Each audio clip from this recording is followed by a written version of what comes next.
नमस्कार दोस्तों, मेरा नाम है अनुपम मिश्रा और आप सभी लोगों का द टाइम फ्रेम में एक बार फिर से बहुत बहुत स्वागत है। दोस्तों, मेरे सामने इस समय ओपन है बैंक निफ्टी का 3 मंथ का चार्ट। अगर इस 3 मंथ के चार्ट को आप सिर्फ थोड़ा सा रीड करने की कोशिश करिए तो आपको महसूस होगा, ठीक है, जैसे कि मतलब 3 मंथ का है, ध्यान दीजिएगा, यानी हर एक कैंडल कितना है, 3 महीने का है। ठीक है, हर एक कैंडल 3 महीने के डाटा को मिला के बना हुआ है।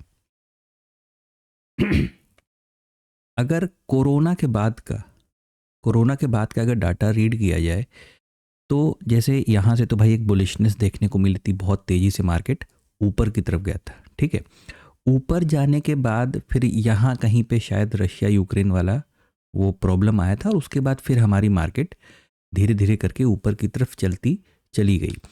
लेकिन इस रशिया मतलब आप यूँ समझें कि मैं हमेशा कहता हूँ कि हम लोग की स्ट्रेटजी में, जो हम लोग की पर्सनल अपनी स्ट्रेटजी है, दुनिया से कोई उसका लेना देना नहीं है।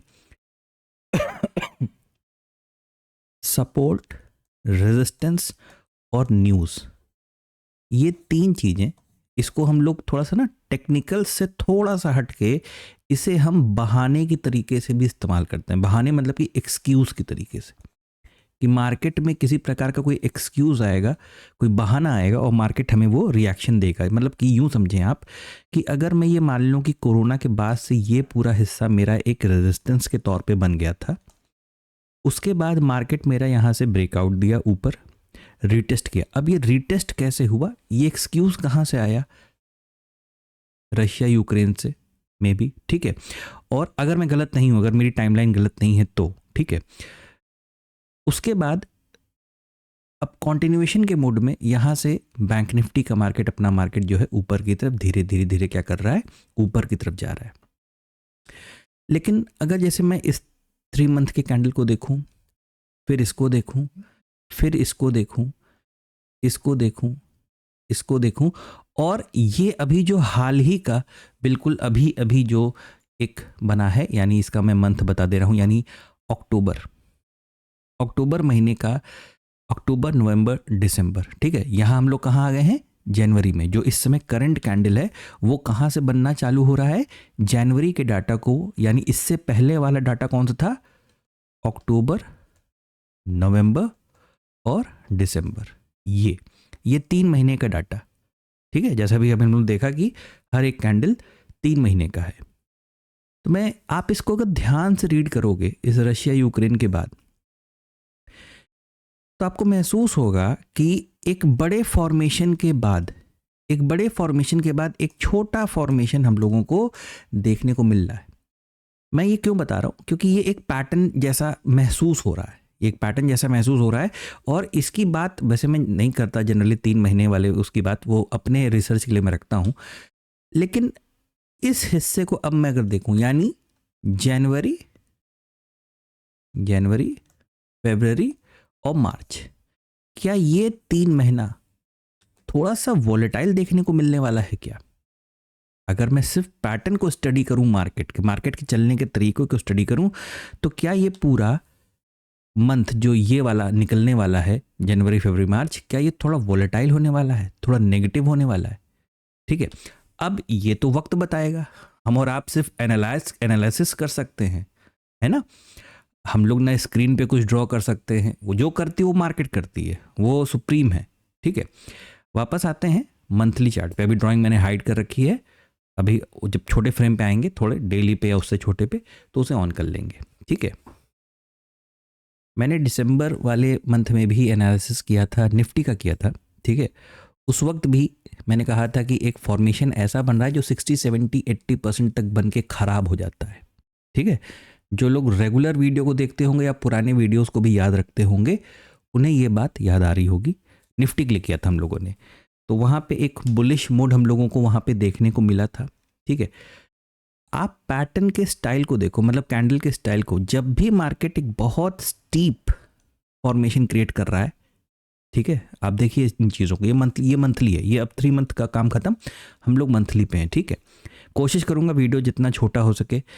मेरी आदत नहीं है बहुत स्पीड में या बहुत तेज़ी से, जैसे कल एक जने भी अपने भाई, उनको सबको मैं भाई मानता हूँ, ठीक है, सब प्यारे लोग हैं, उन्होंने कहा कि भाई इतना लंबा वीडियो से बहुत पकावट होती है। हमने कहा भाई क्या करें, हम सबका अपना अपना स्टाइल है ना भाई, कोई नाच गा के वीडियो बनाता है, कोई कुछ करके वीडियो बनाता है, हमसे नहीं हो सकता वो चीज़, ठीक है। मेरा बस यही निवेदन रहेगा कि अगर आपको लगता है कि इस वीडियो में या इन चीज़ों में कोई मतलब नहीं है, बहुत बड़ा है, फालतू है, एकदम 2 कौड़ी का वीडियो है, मेरा निवेदन है कि आप उसे अपना अपना कीमती वक्त ना खराब करें और इसे ना देखें, ठीक है। बस मेरा ये छोटा सा निवेदन है आप लोगों से। उसी तरीके से यहां पे भी ना जैसे लग रहा है ना कि बहुत ही स्टीप फॉर्मेशन कुछ हो रखा है। मैं किसी के मन में किसी प्रकार का कोई डर या वैसी चीज़ मार्केट में, मतलब ये आप लोग के दिमाग में माइंडसेट में नहीं क्रिएट कर रहा हूं, मैं सिर्फ बता रहा हूं कि मार्केट ने पहले क्या दिखा रखा है, मार्केट ने पहले भी क्या दिखा रखा है, उसी हिसाब से हम आने वाले वक्त, भाई हम लोग ट्रेडर हैं, हर पॉसिबिलिटी को हमें ट्रेड करना होता है, तो हर एक पॉसिबल सिनेरियो को डिस्कस करना भी तो ज़रूरी बनता है ना।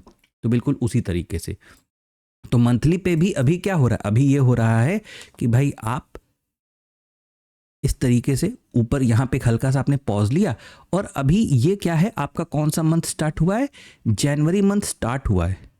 आज तो मात्र सिर्फ 3 तारीख है, अभी पूरा महीना ही बाकी है, ठीक है। तो ये चीज और ऊपर जाएगी, या जैसे ये देख रहे हैं आप, ये देख रहे हैं आप, ठीक है।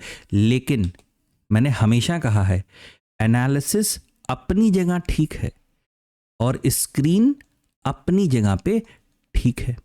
यानी आप एनालिसिस जो मन चाहे सो एनालिसिस, क्योंकि एनालिसिस एक ऐसी चीज है ना, वो किसी से मैच खाएगा, किसी से मैच, मतलब कोई उससे संतुष्ट होगा, कोई उससे संतुष्ट नहीं भी होगा, ठीक है। तो सिंपल सी चीज है, आप बस इतना करें कि आप एनालिसिस जो मन चाहे सो करें, आपकी स्क्रीन जो आपको बता रही हो, काम तो आपको सिर्फ वही करना है, और सिर्फ आपको नहीं, पूरी दुनिया को वही काम करना है जो स्क्रीन दिखाएगी, जो स्क्रीन बताएगी, ठीक है। तो अभी अगर हमें कुछ ऐसा महसूस हो रहा है कि भाई हम थोड़े से बुलिश हो रहे हैं, लेकिन मैंने बताया ना कि अभी सिर्फ 3 तारीख है, अभी तो 5 तारीख को फिर मार्केट खुलेगा और फिर आगे की कहानी हम लोग समझते रहेंगे, ठीक है। चलिए वीकली टाइम फ्रेम पे आते हैं। वीकली टाइम फ्रेम पे ये देखिए आप, आपने एक बहुत अच्छा फॉर्मेशन दिया है, ये फॉर्मेशन बहुत अच्छा, मतलब कि ये ऐसे करके ये निकलना ना बहुत बहुत अच्छा माना जाता है, मतलब इसमें स्पीड होती है। जैसे आप देखिए, इसको देखिएगा, ये देखिए, इसमें आपको स्पीड मिलती है इस तरीके से। लेकिन कभी कभार, हर बार नहीं, कभी कभार मार्केट जैसे गया, जैसे वीकली चार्ट है, मार्केट ने यहाँ पे थोड़ा सा वोलेटाइल सेशन क्रिएट कर दिया। मैं सिर्फ एक पॉसिबिलिटी, एक सिनेरियो आप लोगों से डिस्कस कर रहा हूं, इससे ज़्यादा और कुछ नहीं, ठीक है। वीकेंड था तो मैंने सोचा आप लोग के साथ थोड़ा सा बातें कर लूं, बस, इससे ज़्यादा और कुछ ना समझिएगा इसे आप। इसके बाद मान लीजिए कि मार्केट फिर एक नीचे की तरफ का रेड कैंडल दे दिया, फिर और नीचे की तरफ का एक रेड कैंडल, तो यहां से ये हिस्सा जो है ना, ये हिस्सा, अब चलिए स्टार्टिंग करते हैं, इसे कुछ कुछ बनाते चलते हैं, ठीक है।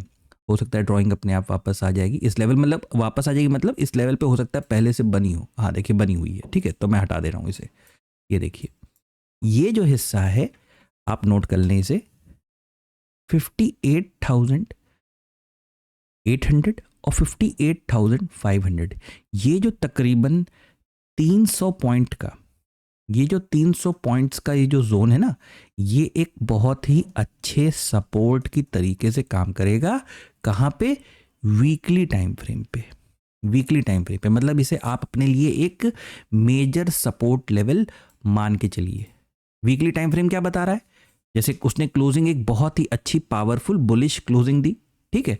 लेकिन होता क्या है ना, जैसे मैंने कई बार बोला है, बहुत सारे लोग को भी याद आ जाएगा जब मैं दोबारा बोलूँगा, कि बहुत सारे ऐसे ट्रेडर होते हैं जो भविष्य फ्यूचर्स में जो ट्रेड करते हैं, फ्यूचर्स के ट्रेड लेते हैं, और यूं समझें कि थोड़ा होल्ड करने वाले, स्विंग वाले, वैसे ट्रेड। तो उनके लिए ना ये वाला कैंडल बहुत अच्छा मैं नहीं मानता, ये मेरा अपना मानना है, मैं अपनी जगह पे गलत भी हो सकता हूं, ठीक है।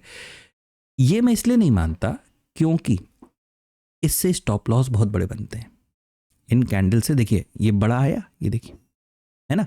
तो जैसे अभी आपने वहां देखा होगा निफ्टी में जब शुरू, अभी मैं एक झलक दिखा दूंगा, देखिएगा उस चीज़ को आप, ठीक है। तो ऐसे में क्या होता है ना, एक उम्मीद होती है, एक एक्सपेक्टेशन होती है कि मार्केट से, कि मार्केट में भी एक छोटा stop loss they, may be एक नहीं, मतलब उसके बगल में एक और कैंडल दे दे, या थोड़ा उससे नीचे दे दे, या यूं कहूं आसान भाषा में कि इसके आसपास एक कैंडल दे दे, ठीक है। ये सिर्फ बातें हो रही हैं, ऐसा होगा कि नहीं होगा उसके उसके चक्कर में मत पड़िएगा, ये सिर्फ मैं आपसे बातें कर रहा हूं, ठीक है। तो ये चीज़ हो गई। ये वीकली टाइम फ्रेम पे हमें एक पावरफुल बुलिश कैंडल, यानी हम वीकली टाइम फ्रेम पे कैसे हैं, हम बुलिश हैं, ठीक है। हम कैसे हैं, हम बुलिश हैं, ठीक है। अच्छा, डेली टाइम फ्रेम पे आते हैं। अब ये देखिए, डेली टाइम फ्रेम पे आप लोग को याद होगा ना कि हम लोगों ने 1 घंटे के चार्ट पे ये ट्रेंड लाइन बना रखी थी। किस लिए बना रखी थी, कि भाई जब तक ये ट्रेंड लाइन ब्रेक नहीं होगी, रीटेस्ट मैंने यहां से क्यों बनाया, मैं इसलिए बनाया क्योंकि एनालिसिस ही यहां पे किया गया था, और अगले दिन मार्केट इन सब के ऊपर खुला था और सीधे ऊपर चला गया था। मैं भी वापस आऊंगा डेली पे, परेशान ना होइए, ठीक है। कि मार्केट ने ये रेजिस्टेंस बनाया, ये सपोर्ट बनाया, और साथ में यहां पे एक ट्रेंड लाइन का सपोर्ट है। तो जब तक मार्केट इस तरीके से नीचे नहीं आता, यानी ट्रेंड लाइन को ब्रेक करके अपने सपोर्ट लेवल से दोबारा रिजेक्शन खा के फिर से जब तक नीचे नहीं आएगा, तब तक हम क्या करेंगे, तब तक हम सेल साइड में बिल्कुल भी इंटरेस्टेड नहीं होंगे। यानी हमें मार्केट में किसी प्रकार का कोई ऐसा फॉर्मेशन चाहिए जिसको आप लोग अमूमन एम पैटर्न भी कहते हैं या डबल टॉप भी कहते हैं। भाई हमें कोई तो इशारा मिले कि हम नेगेटिव हों, वरना ऐसे कैसे हम बस आए और नेगेटिव हो जाएं। जैसे आप देखें, आप इस चीज़ को देखें, यहाँ पे एक पॉइंट आप देख रहे हैं, आप यहाँ पे एक पॉइंट देख रहे हैं, यहाँ एक पॉइंट देख रहे हैं। तो यहाँ से मार्केट जब इस तरीके से इसको ब्रेक कर रहा है, तब आपको इंडिकेशन मिल रहा है ना कि हाँ भाई आप नेगेटिव हो रहे हो। वरना मान लीजिए समझिए कि यहाँ पे रेजिस्टेंस था, यहाँ पे सपोर्ट था, मार्केट यहाँ पे खुला, नीचे आया और यहीं से ऊपर चला गया, हम कैसे मान लें कि भाई हम नेगेटिव हो रहे हैं। तो बिल्कुल उसी तरीके से यहाँ पे कुछ इस तरीके का फॉर्मेशन होना चाहिए। डेली पे जल्दी से डेली पे आते हैं। ये देखिए, डेली टाइम फ्रेम पे हम लोगों ने जब एक ब्रेकआउट दिया था, ठीक है, तो उसके बाद रिट्रेसमेंट हमें किस फॉर्मेशन में मिला, रिट्रेसमेंट हमें रेंज के फॉर्मेशन में मिला, जो मैं अभी आपको 1 घंटे के फॉर्मेशन पे रेजिस्टेंस और सपोर्ट के रूप में दिखा रहा था, ठीक है। क्योंकि रिट्रेसमेंट कितने प्रकार के होते हैं, याद आ रहा है आप लोगों को, 2 प्रकार के, एक रीटेस्ट के फॉर्म, एक रेंज के फॉर्म में और एक स्विंग के फॉर्म में, ठीक है। चलिए, तो ये वाला कैसा मिला था, एक रेंज के फॉर्म में, कहां पे, छोटे टाइम फ्रेम पे। तो ये एक ब्रेकआउट तो अभी हो गया है, एक ब्रेकआउट हो गया है। क्या हमें स्विंग वाला रिट्रेसमेंट भी मिल सकता है, क्या हमें स्विंग वाला रिट्रेसमेंट मिल सकता है, ठीक है। अच्छा, एक काम करता हूं, इस ट्रेंड लाइन को अभी हटा देना, वरना डेली पे आप लोग को डिस्टर्ब कर रहा होगा ये, ठीक है। सिंपल सी चीज़ है, आप बस इस चार्ट को पढ़ो, ठीक है। आपने अभी ताज़ा क्या किया है, अपने रेजिस्टेंस को क्रॉस किया है और उसके ऊपर आपने क्लोजिंग भी दी है, ठीक। तो यहां से हम कैसे हैं, डेली चार्ट पे भी हम कैसे हैं, बुलिश हैं। डेली चार्ट पे भी हम कैसे हैं, बुलिश हैं। यानी हमारी मार्केट कैसी है, बाय ऑन डिप की मार्केट है, ठीक है, बाय ऑन डिप की मार्केट है। बहुत से बहुत हुआ तो भाई मार्केट क्या करेगा, हमको सीधा ऊपर की तरफ लेके चलता चलेगा, और ऊपर की तरफ कहां तक, जो अगला एक राउंड फिगर, एक इंपॉर्टेंट लेवल है, वो कौन सा आने वाला है, वो आने वाला है 60,450 से लेके, मतलब 450 मैंने इसलिए लिया ताकि वहीं से शुरू हो जाती हैं हरकतें, और 60,500। ये 500 क्यों, क्योंकि भाई अपने आप में एक राउंड फिगर भी है और एक साइकोलॉजिकल लेवल भी है। तो अगर यहां पे कॉल साइड के ओआई पे लोग बैठे होंगे, तो उनको उड़ाने के लिए या उनको नुकसान या उनको चोट पहुंचाने के लिए मार्केट ये लेवल को अटेम्प्ट कर सकता है, ठीक है। वो चीज आप ऑप्शन चेन पे चेक कर लीजिएगा एक बार।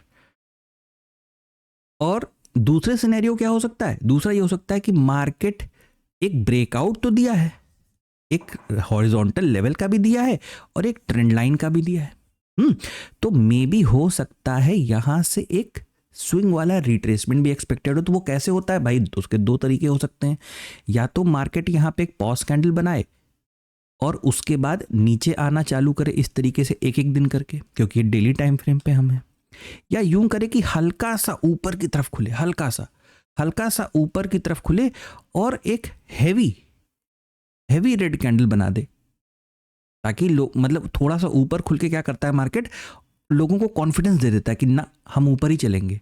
ऐसा करता है इसलिए कहा जाता है कि 15 मिनट आधे घंटा थोड़ा सा जब आप लेवल के दूर चले जाए ना, तो थोड़ा सा कोशिश करें इंतज़ार करने का। मार्केट में जब क्लियर कट कोई फॉर्मेशन, क्लियर कट तो खैर कोई चीज़ होती नहीं मार्केट में, लेकिन कोई थोड़ी बहुत भी अगर क्लैरिटी आ जाए उसके बाद आप ट्रेड करने की कोशिश करिए। ठीक है, तो ये मान लीजिए कि एक रेड कलर का यहाँ पे कैंडल बनता है और उसके बाद एक माइनर छोटा कैंडल और फिर यहाँ पे नीचे की तरफ, ये डेली टाइम फ्रेम है, याद रखिएगा। यानी दो सिनेरियो क्या हो सकते हैं, हमें एक पॉज कैंडल भी मिल सकता है और हमारी मार्केट ऊपर भी जा सकती है। चलिए आते हैं अब सीधे 30 मिनट के टाइम फ्रेम पे। अब 30 मिनट के टाइम फ्रेम पे सेम निफ्टी के ही तर्ज पे, ठीक है, हम लोग ने बात की थी ना वीडियो एंड होते होते निफ्टी में कि भाई मार्केट के पास एक मौका था, वो चाहती तो ये फॉर्मेशन से नीचे की तरफ आ सकती थी, यानी ये एक रिट्रेसमेंट हो सकता था। लेकिन मार्केट ने कुछ नहीं किया। मार्केट ने किया कि भाई उसने एक रेजिस्टेंस और सपोर्ट को कैलकुलेट किया और यहां से सीधा ऊपर की तरफ लेके चली गई। तो बहुत अच्छी बात है, कोई दिक्कत नहीं है। अब यहाँ पे हम लोग क्या करते हैं, उस पहले मैं 1 घंटा लगाऊंगा, फिर अभी 30 मिनट पे कन्वर्ट कर दूंगा, ताकि ट्रेंड लाइन जो है ना थोड़ी सी देखने लायक बने। देखने लायक मतलब ठीक ठाक ट्रेंड लाइन बने, ये कुछ इस तरीके से। अब मैं आ जाता हूँ 30 मिनट के टाइम फ्रेम पे। तो सिंपल सा मंडे के लिए क्या करना है, बस इतना समझिए कि जब तक ये जो ट्रेंड लाइन आप देख रहे हैं, जब तक आप इसके ऊपर हो और जब जब आपको बुलिश सिग्नल मार्केट में दिख रहे हैं, जैसे कि आप ऊपर गए, ट्रेंड लाइन के करीब आए, फिर आपने एक बाउंस लिया, मान लीजिए आप फिर ट्रेंड लाइन के करीब आए, फिर आपने एक बाउंस लिया, ऐसी जगहों पे आपको क्या करना है, सिर्फ बाय ऑन डिप की मार्केट को रखना। कब तक, जब तक आप ट्रेंड लाइन के ऊपर काम कर रहे हो, यानी यहां पे काम कर रहे हो। ठीक है, देखिए इतना टेंशन मत लिया करिए, स्क्रीन है, सब कुछ बताएगा। तो क्या हो सकता है, हम गैप डाउन ओपन हो सकते हैं। गैप डाउन ओपन होकर अगर यहाँ पे रेंज बना के फिर से ऊपर चलना चालू किए तो हमारी मार्केट कैसी रहेगी, बाय ऑन डिप की रहेगी। दूसरा क्या हो सकता है, हम फ्लैट खुल सकते हैं। फ्लैट खुलने के बाद यहाँ पे टाइम बिता के फिर ऊपर चलना चालू किए, मार्केट कैसी रहेगी, बाय ऑन डिप की मार्केट रहेगी। सीधे गैप अप ओपन हो गए। मैंने अभी चौथा सिनेरियो डिस्कस नहीं किया, वो अभी करता हूं। तीसरा क्या कि यहाँ पे सीधे गैप अप हो गए, तो ये जो हिस्सा एक रेजिस्टेंस के तौर पे काम करेगा ना अब, क्योंकि जब आप ऊपर चले आओगे तो ये रेजिस्टेंस क्या बन जाएगा, सपोर्ट बन जाएगा। तो वापसी में जब ये हिस्सा दोबारा ऊपर की तरफ जाना चालू करेगा तो इस पॉइंट से आप फिर से बाय ऑन डिप का मार्केट देख सकते हो, और जिन्हें स्कैल्पिंग करनी है सेल साइड में वो यहां पे भी कर सकते हैं। ठीक है, चौथा एक ऐसा सिनेरियो है जो कि होगा कि नहीं मुझे नहीं पता, फिर भी डिस्कस कर लेता हूं कि मान लीजिए किसी वजह से मार्केट काफ़ी गैप डाउन आ जाता है, काफ़ी गैप डाउन, यहाँ खुल गया, या यहाँ चल के फिर अचानक से यहाँ आ गया। ठीक है, कुछ भी सिनेरियो, वो मैं नहीं बता सकता, मार्केट ही बता पाएगा। अगर ऐसा कुछ होता है तो मैं कहूँगा थोड़ा सा वेट एंड वॉच की सिचुएशन में रहिएगा, क्योंकि एक BRC का वेट ज़रूर कीजिएगा। BRC से क्या होगा, आपको छोटा स्टॉप लॉस मिलने लगे। जैसे मान लीजिए कि आप यहाँ पे गए, अचानक से ब्रेक, तो ये यहाँ से जाके अगर इस तरीके से वापस आना होगा तो आपको यहाँ पे छोटा SL मिलेगा। उस चीज़ का इंतज़ार कर लीजिएगा, वो आपके लिए बेटर रहेगा। बस इतना ही है। मैंने इस वीडियो में मैंने ना इंटेंशनली जानबूझ के मैंने सिर्फ बैंक निफ्टी को कवर किया है। वैसे मैं बैंक निफ्टी के साथ सेंसेक्स को रखता हूं, लेकिन सेंसेक्स का सब कुछ बिल्कुल वैसे ही चलेगा जैसे निफ्टी में दिखाई दे रहा है आपको। ठीक है, हम लोग ये काफ़ी सारी, क्योंकि मैं निफ्टी और बैंक निफ्टी, सेंसेक्स और बैंक निफ्टी में जल्दी ट्रेड नहीं करता, इस वजह से इनकी ड्राइंग्स बिगड़ती नहीं है। ये सब बिल्कुल अपने तरीके से रेजिस्टेंस पे खड़े हुए हैं, लेकिन इतना बड़ा वीडियो हो जाएगा कि फिर वो आप खुद भी नहीं देखना चाहोगे उसे। ठीक है, क्योंकि काफ़ी लोग इरिटेट हो जाते हैं उस चीज़ से। मुझे पता है, काफ़ी सारे मुझे कमेंट्स में लोग कहते हैं सर वीडियो को बड़ा होने दीजिए, कोई दिक्कत नहीं, लेकिन ठीक है, कोई बात नहीं, हम लोग उसे, आप सेंसेक्स और निफ्टी को ऑलमोस्ट बस लेवल्स चेंज होते हैं, आपका माइंडसेट चेंज नहीं होगा, सिर्फ लेवल्स चेंज होंगे। ठीक है, तो ये है बैंक निफ्टी का एनालिसिस। आशा करता हूँ आपको समझ में आया होगा, अच्छा लगा होगा। इसमें हम लोगों ने मंथली वीकली सबको कवर किया है, देखिएगा दोस्तों। अगर आप लोगों को एनालिसिस अच्छा लगता होगा मेरा, तो please like, subscribe and share my channel. धन्यवाद, नमस्कार।